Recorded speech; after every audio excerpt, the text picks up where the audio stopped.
Friends, welcome back to my channel. I hope everyone is doing good. तो आज हम solve करते हैं लीड कोड का प्रॉब्लम 1251 एवरेज सेलिंग प्राइस। तो ये भी काफ़ी पॉपुलर कोडिंग प्रॉब्लम है सीक्वल का। तो इसको हम लोग आज ओरेकल का सीक्वल क्वेरी लिख के सॉल्व करेंगे। तो दो टेबल दिए गए हमको, एक प्राइसेस टेबल है, इसमें 4 कॉलम्स है guys. Product ID is a int, start date end date both are dates, और प्राइस इज अ इंट। तो product ID start date end date is the primary key for this table. Each row of this table indicates the price of the product ID in the period from start date to end date. For each product ID, there will be no two overlapping periods. That means there will be no two intersecting periods for the same period ID, for the same product ID, है ना। और दूसरा table कौन सा है? Unit sold. तो unit sold में क्या क्या है? प्रोडक्ट आईडी इंट है, परचेज डेट डेट है, यूनिट्स इंट है।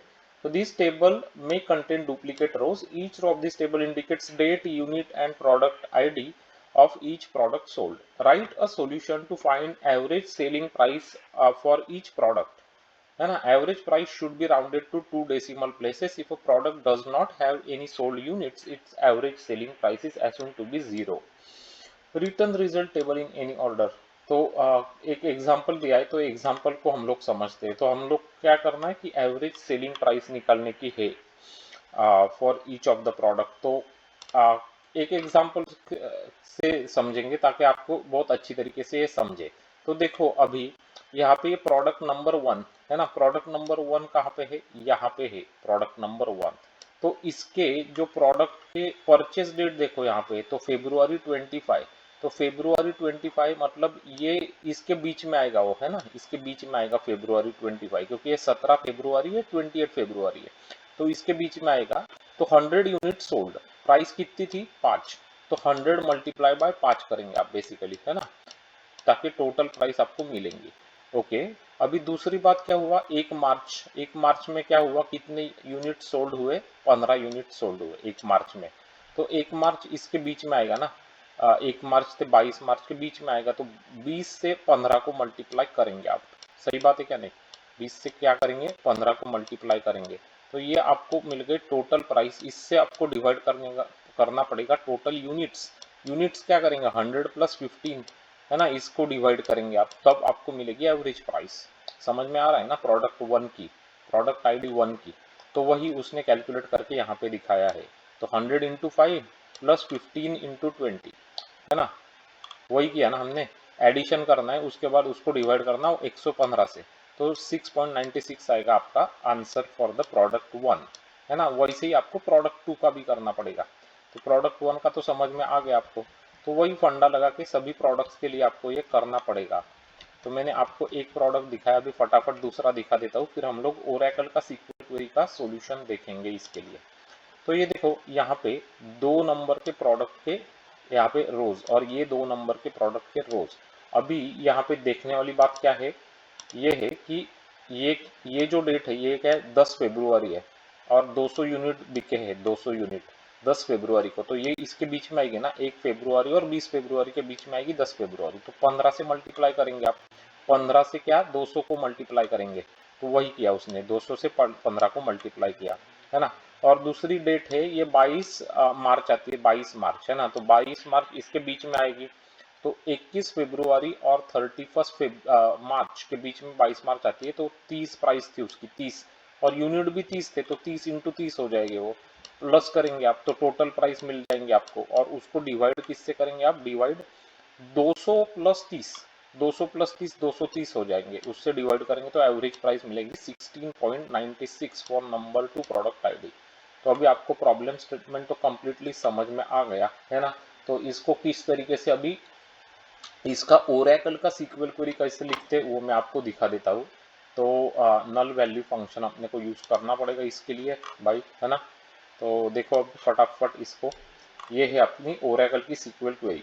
तो पहले तो ये बात है कि मैं प्राइसेस पी को मैं left join unique sold you से करूंगा, और दोनों को जॉइन किस चीज पे करूंगा मैं? P dot product ID should be equal to U dot product ID, क्योंकि प्रोडक्ट आईडी जो कॉमन कॉलम है ना दोनों में, यहाँ पे भी है प्रोडक्ट आईडी, यहाँ पे भी है। तो इसीलिए ज्वाइन करते वक्त मैं ये करूंगा। और लेफ्ट साइड को, लेफ्ट ज्वाइन जब मैं करूंगा तब लेफ्ट साइड को कौन सा टेबल रहेगा? प्राइसेस, क्योंकि मुझे सभी प्रोडक्ट चाहिए, उसका यूनिट सोल्ड हो या ना हो, मुझे सभी प्रोडक्ट की आईडी चाहिए। समझ में आ गया ना? तो ये लेफ्ट ज्वाइन करना पड़ेगा आपको और लेफ्ट साइड को प्राइसेस टेबल रहेगा।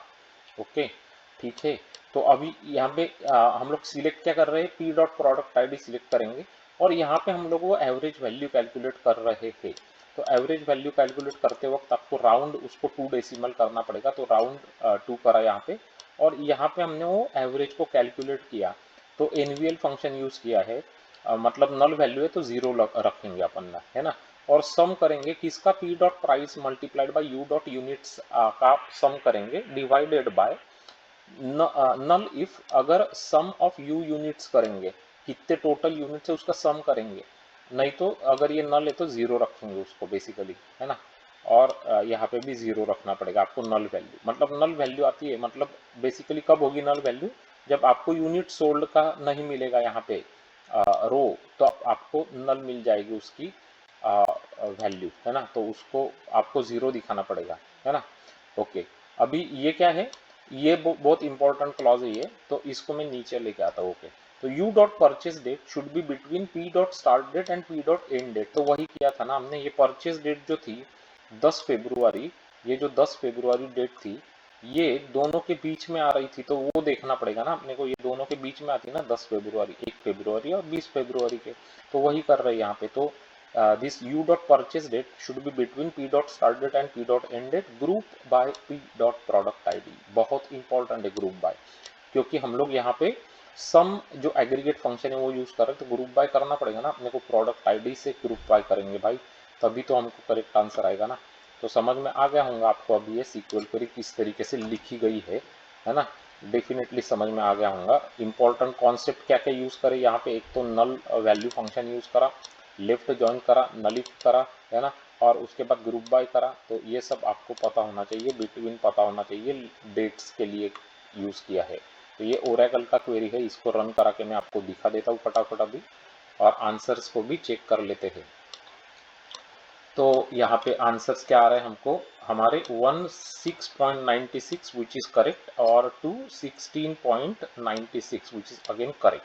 तो परफेक्ट। तो अपना सीक्वल क्वेरी जो करेक्ट चल रहा है इसको सबमिट करा लेते हैं अभी फटाफट। मेक श्योर की query is getting accepted by the leet code, और क्वेरी एक्सेप्ट हो चुकी है। यहाँ पे आप देख सकते हो 78.89%। Perfect, super, great. तो बढ़िया। तो ये है आपका सीक्वल क्वेरी का प्रॉब्लम 1251 एवरेज सेलिंग प्राइस, है ना। बहुत ही ज़्यादा पॉपुलर कोडिंग प्रॉब्लम है सीक्वल का। तो ये मैंने आपको आज दिखाई है ओरेकल की SQL query, how to write down this and solve this problem. और हमने प्रॉब्लम्स क्या था इसको भी इस एग्जांपल से बहुत अच्छी तरीके से समझ भी लिया, है ना, कि कैसे उसको सॉल्व करना है बाद में। क्योंकि पहले तो आपको क्या करना है वो समझना चाहिए, बाद में ही तो आप लिखेंगे ना क्वेरी को। तो दोनों चीज़ें अगर समझ में आई, ये भी समझ में आया और ये क्वेरी भी समझ में आ गई है, तो लाइक बनता ही है गाइस, है ना। तो फटाफट जाना और लाइक कर देना, क्योंकि ये क्वेरीज लिखने को और सॉल्व करने को बहुत सारा एफर्ट्स भी लगता है। तो डेफिनेटली हमारे एफर्ट्स को आप अप्रिशिएट करेंगे ही। अब तक वीडियो देख रहे हैं मतलब आपको समझ में आ रहा है, इसीलिए तो देख रहे हैं ना।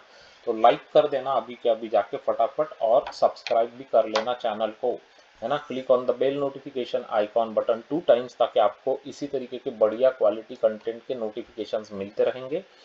अगर आप इंजीनियरिंग के स्टूडेंट से, IT software engineering computer science पढ़ रहे हैं, या आप आईटी डेवलपर से, जावा सॉफ्टवेयर इंजीनियर से, तो ये चैनल आपके लिए बहुत ही ज़्यादा काम का है।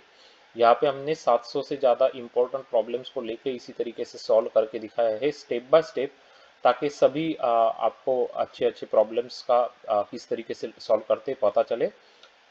तो अगर आपको और ज़्यादा सीक्वल के कोडिंग प्रॉब्लम्स प्रैक्टिस करने हैं तो हमारे चैनल पे 2 प्लेलिस्ट आपके लिए ऑलरेडी बना के रखे हैं। एक का नाम है माई सीक्वल, दूसरे का नाम है sequel programming.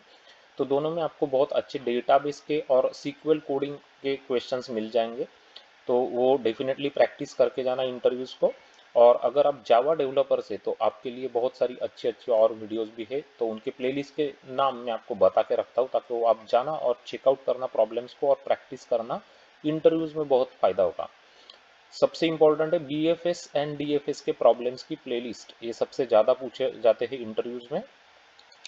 Graphs, matrices, binary search trees, binary search के प्रॉब्लम्स की playlist, dynamic programming, recursion, memorisation, ये सब इंडिविजुअल प्लेलिस्ट है। Amazon, Apple, Microsoft, Yahoo, Meta, Google जैसे कंपनीज के प्रॉब्लम से बहुत अच्छे क्वालिटी के प्रॉब्लम्स यहाँ पे मिलेंगे आपको, और बहुत कुछ सीखने को मिलेगा। स्पेशली आपका लॉजिक भी बिल्ड कैसे करना है वो आपको बहुत अच्छी तरीके से सीखेंगे आप यहाँ पे। अगर आपको डेटा स्ट्रक्चर्स एंड अल्गोरिदम्स को स्ट्रॉन्ग बनाना है इंटरव्यूज के लिए, तो उसके लिए भी कुछ प्लेलिस्ट हमने बनाए हैं, तो उनके नाम बता के रखता हूँ। Stacks queues, priority queues, min heap, max heap, arrays, array list, link list. तो डेफिनेटली ये चेक कर लेना, फ्रेंड्स के साथ शेयर कर लेना वीडियोस को, ताकि वो भी चैनल से जुड़ सकेंगे और बहुत सारी अच्छी प्रोग्रामिंग टेक्निक्स यहाँ से सीख सकेंगे। Thanks for watching this video guys, and I am going to see you very soon with another very interesting video like this one. Until then, you guys take care, bye bye, have a great day.